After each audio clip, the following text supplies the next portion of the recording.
भंडारातील कार्यकर्त्यांचे मोबाईल आणि WhatsApp group सर्व्हेलन्सवर टाकलेले आहेत. महसूल मंत्री चंद्रशेखर बावनकुळेंचं विधान. विरोधकांकडून सरकारला घेरलं जाण्याची शक्यता.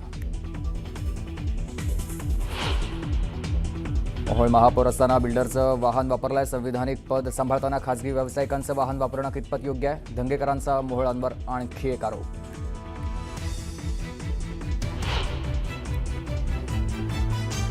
राजाराम बापू साखर कारखान्याचं नाव अज्ञातानं बदललंय. स्वागत कमानीवर राजे विजयसिंह डफळे साखर कारखाना असा लावलाय फलक. पडळकर आणि जयंत पाटलांमधील संघर्ष पेटण्याची शक्यता.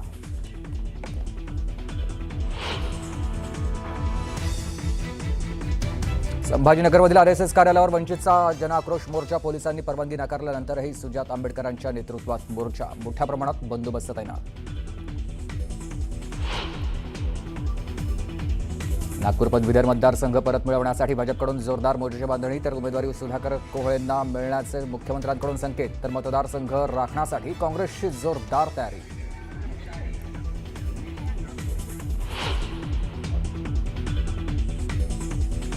कापूस सोयाबीन हमीभाव खरेदी केंद्र लवकरच सुरू करणार. मुख्यमंत्री देवेंद्र फडणवीसांची घोषणा. हमीभाव मिळत नसल्यास सोयाबीन कापसाची विक्री करू नका, शेतकऱ्यांना आवाहन.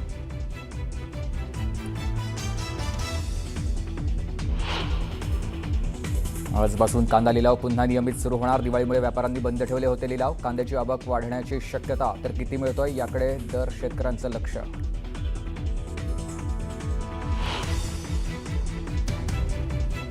फलटण उपजिल्हा रुग्णालयातील महिला डॉक्टरची आत्महत्या. पीएसआयनं अत्याचार केल्याची हातावर लिहिली आहे सुसाईड नोट. तर प्रशांत बनकरवरही त्रास दिल्याचा आरोप.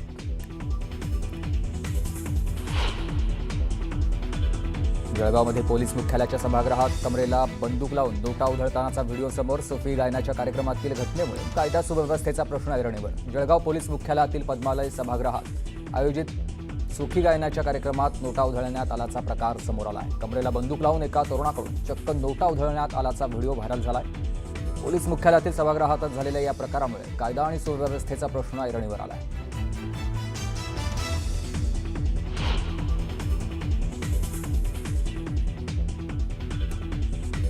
रायरेश्वर किल्ला परिसरात मद्यप्राशन करणाऱ्या मद्यपींना शिवप्रेमींकडून चोप जा विचारत दारूच्या बाटल्या फोडल्या. व्हिडिओ व्हायरल झाल्यानंतर शिवप्रेमींचा संताप.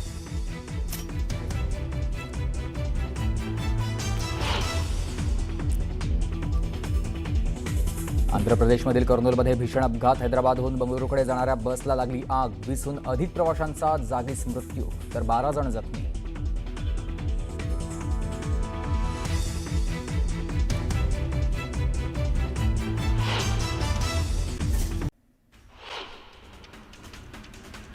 मुंबईच्या सातबाऱ्यावर आपलंच नाव आहे अशा तोरात वावरणाऱ्या उबाठाला प्रत्यक्षात मात्र मुंबईकरांनीच घरातून दारात आणून ठेवलंय.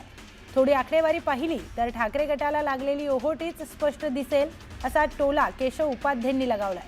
तर बहुमतासाठी लागणाऱ्या जागा सोडाच 75 ते 85 जागांच्या पुढे जाणं पण ठाकरे गटाला जमणार नाही असाही टोला त्यांनी लगावलाय. मुंबई महापालिका निवडणुकीच्या पार्श्वभूमीवर उद्धव ठाकरे यांच्या नेतृत्वातील उद्धव सेनेतर्फे संकल्प विजयाचा, मुंबई जिंकण्याचा या घोषवाक्याखाली भव्य निर्धार मेळावा आयोजित करण्यात आलाय. हा मेळावा सोमवारी 27 ऑक्टोबरला सायंकाळी वरळी डोम येथे आयोजित करण्यात आलाय. राष्ट्रीय स्वयंसेवक संघ ही व्यक्तीला राष्ट्रप्रेमाकडे, राष्ट्र निर्माणाकडे घेऊन जाणारी या देशातील प्रमुख संस्था आहे. राष्ट्रीय स्वयंसेवक संघावर बंदी घाला म्हणणारे लोक मूर्ख, राष्ट्रद्रोही आहेत अशी खोचक टीका महसूल मंत्री चंद्रशेखर बावनकुळेंनी केली आहे. पोलिसांनी परवानगी नाकारल्यानंतर वंचित आरएसएसच्या कार्यालयावर मोर्चा काढण्यावर ठाम आहेत. त्याच पार्श्वभूमीवर क्रांती चौकामध्ये पोलिसांनी बंदोबस्त तैनात केलाय. वर्ध्यात राष्ट्रवादी काँग्रेस शरद पवार पक्षाला भगदाड पडलाय. कृषी उत्पन्न बाजार समिती आष्टीच्या संचालक वनिता सोमकुवर, सामाजिक कार्यकर्ते बाबा सोमकुवर यांनी भाजपमध्ये प्रवेश केला. निवडणूक आयोगाने मतदार याद्या पडताळणीची मोहीम आता देशभरात राबवण्याचे आदेश दिले आहेत. मुख्य निवडणूक आयुक्तांनी सर्व राज्यांच्या मुख्य निवडणूक आयुक्तांना SIR म्हणजेच सर्चची तयारी जलद करण्याचे निर्देश दिलेत. दिवाळीचा औचित्य साधून किल्ले विजयदुर्गावर गडपूजन आणि दीपोत्सव सोहळा मोठ्या उत्साहात साजरा करण्यात आला। लखलखत्या मशालीच्या उजेडात भवानी माता मंदिरापर्यंत ढोल ताशांच्या गजरात भव्य मिरवणूक काढण्यात आली। महादरवाजाला तोरण बांधून 200 पणत्या त्याचबरोबर 51 मशाली या प्रज्वलित करण्यात आल्या। येवल्यात भाऊबीज निमित्तानं रांगोळी स्पर्धेचं आयोजन करण्यात आलं होतं। यावेळी स्पर्धेत शेकडो महिलांनी सहभाग घेतला। धार्मिक, पौराणिक आणि आधुनिक अशा सुरेख रांगोळ्या काढण्यात आल्या। पुण्याच्या हवेली तालुक्यातील किवळे गावात किल्ला बनवण्याच्या स्पर्धेला उत्स्फूर्त प्रतिसाद मिळतोय। बाल कलाकारांनी स्वराज्यातील अनेक किल्ल्यांच्या प्रतिकृती तयार केल्या आहेत। पन्हाळा किल्ला पाहण्यासाठी मावळ, मुळशी, पिंपरी चिंचवड येथून शिवप्रेमींची गर्दी होतीये। बार्शी तालुक्यातील एका शेतकऱ्याच्या द्राक्ष बागेवर अज्ञात व्यक्तीनं तणनाशक फवारल्यानं तब्बल 1 एकरावरील पिकांचं नुकसान झालंय। हातातोंडाशी आलेला घास हिरावून गेल्यानं शेतकरी हवालदिल झालाय। मुख्यमंत्री देवेंद्र फडणवीस यांनी बहिणीसोबत भाऊबीज साजरी केली। लाडक्या बहिणींनी औक्षण करून मुख्यमंत्र्यांना ओवाळलं।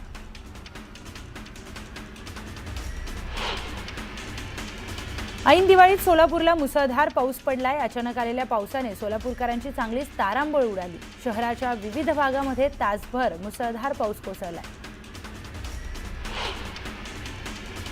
संपूर्ण दिवाळी सणामध्ये बदलापूरमध्ये सातत्यानं विद्युत पुरवठा खंडित होण्याचा प्रकार घडला। यामुळे बदलापूरकरांनी संताप व्यक्त केला।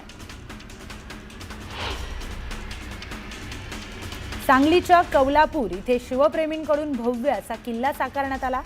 छत्रपती शिवाजी महाराजांच्या विजयदुर्ग किल्ल्याची हुबेहूब प्रतिकृती स्वराज दुर्गनाथ प्रतिष्ठानकडून साकारण्यात आली। राज्यातील मुख्यमंत्री युवा कार्य प्रशिक्षणार्थ्यांचा प्रश्न तातडीने मार्ग लावावा, अन्यथा नाशिकमध्ये होणाऱ्या कुंभमेळ्याच्या आधीच प्रशिक्षणार्थ्यांचा कुंभमेळा आंदोलन होईल असा इशारा तुकाराम बाबा महाराजांनी दिला। गोदावरी नदीकाठचे भगवे वस्त्र परिधान करत सरकारने जपनाम आंदोलन करण्याचा इशारा देण्यात आला आहे। पुण्याच्या भोरमधील रायरेश्वर किल्ल्याच्या परिसरात मद्यप्राशन करणाऱ्या मद्यपींना शिवप्रेमींकडून चोप देण्यात आलाय। शिवप्रेमींनी त्यांना जाब विचारत दारूच्या बाटल्या फोडून चोप दिला। हा व्हिडिओ सध्या सोशल मीडियावर व्हायरल झालाय। साताऱ्याच्या फलटण उपजिल्हा रुग्णालयातील महिला डॉक्टर संपदा मुंढे यांनी आत्महत्या केली आहे। माझ्यावर अन्याय होत आहे, मी आत्महत्या करेन अशी धमकी त्यांनी वरिष्ठांना दिली होती। या घटनेने फलटण उपजिल्हा रुग्णालयात आणि वैद्यकीय क्षेत्रामध्ये शोककळा पसरली। जळगाव पोलीस मुख्यालयातील पद्मालय सभागृहामध्ये आयोजित सुफी गायनाच्या कार्यक्रमात नोटा उधळण्यात आल्या। कमरेला बंदूक लावून एका तरुणाकडून चक्क नोटा उधळण्यात आल्याचा व्हिडिओ व्हायरल झालाय। पोलीस मुख्यालयातील सभागृहातच झालेल्या या प्रकारामुळे कायदा आणि सुव्यवस्थेचा प्रश्न हा ऐरणीवर आलाय।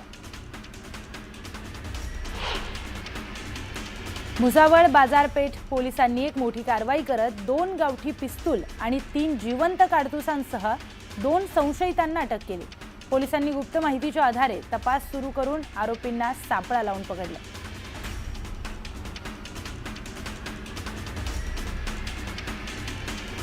मावळात बेकायदेशीर हातभट्टी दारू निर्मितीवर पोलिसांनी मोठी कारवाई केली। डोणे गावच्या हद्दीत पोलिसांनी छापा टाकलाय। अवैध दारू तयार करण्यासाठी वापरले जाणारे साहित्य आणि तयार दारू असा 1,65,000 रुपयांचा मुद्देमाल इथे जप्त करण्यात आला।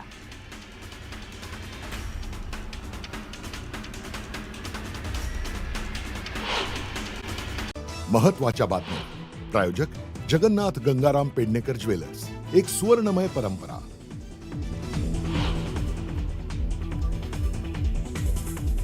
भंडाऱ्यातील कार्यकर्त्यांचे मोबाईल आणि व्हॉट्सअप ग्रुप सर्व्हेलन्सवर टाकलेत। महसूल मंत्री चंद्रशेखर बावनकुळेंचं विधान, विरोधकांकडून सरकारला घेरलं जाण्याची शक्यता।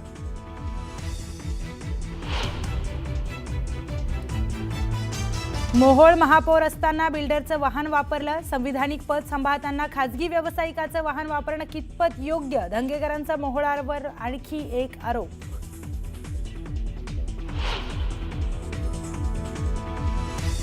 राजाराम बापू साखर कारखान्याचं नाव अज्ञातानं बदललं. स्वागत कमानीवर राजे विजयसिंह डफळे साखर कारखाना असा फलक लावलाय.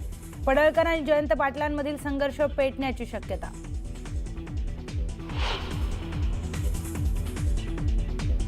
नागपूर पदवीधर मतदारसंघ परत मिळवण्यासाठी भाजपकडून जोरदार मोर्चे बांधणी. उमेदवारी सुधाकर कोहळेंना मिळण्याचे मुख्यमंत्र्यांकडून संकेत. तर मतदारसंघ राखण्यासाठी काँग्रेसची जोरदार तयारी.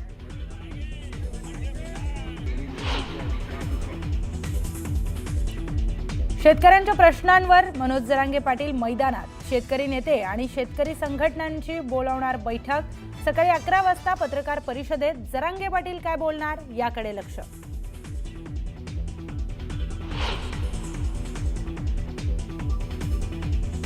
कापूस सोयाबीन हमीभाव खरेदी केंद्र लवकरच सुरू करणार. मुख्यमंत्री देवेंद्र फडणवीस यांची घोषणा.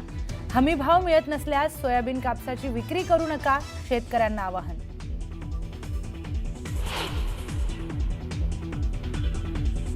आजपासून कांदा लिलाव पुन्हा नियमित सुरू होणार. दिवाळीमुळे व्यापाऱ्यांनी कांदा लिलाव बंद ठेवले होते. कांद्याची आवक वाढण्याची शक्यता.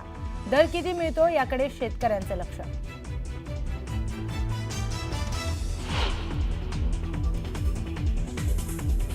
कर्जत खोपोली रेल्वे मार्गावर कर्जत यार्ड पुनर्रचनेसाठी ब्लॉक. आजपासून 31 ऑक्टोबरपर्यंत दिवसा ठराविक वेळेत रेल्वे सेवा राहणार बंद. प्रवाशांचे होणार हाल.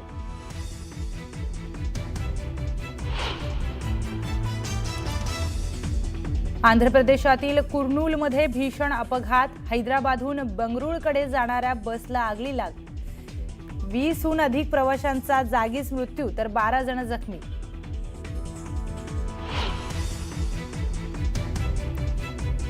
बिहारमध्ये भाजपच्या मिशन 243ची दिग्गजांच्या जाहीर सभांनी सुरुवात.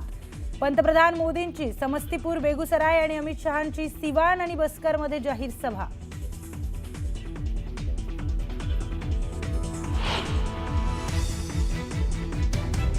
आणि संपूर्ण देशभरात SIR लागू करण्याच्या ऑक्टोबरच्या शेवटी निर्णय होऊ शकतो. बिहार मॉडेलप्रमाणे 3 महिन्यांमध्ये संपूर्ण प्रक्रिया होणार पूर्ण.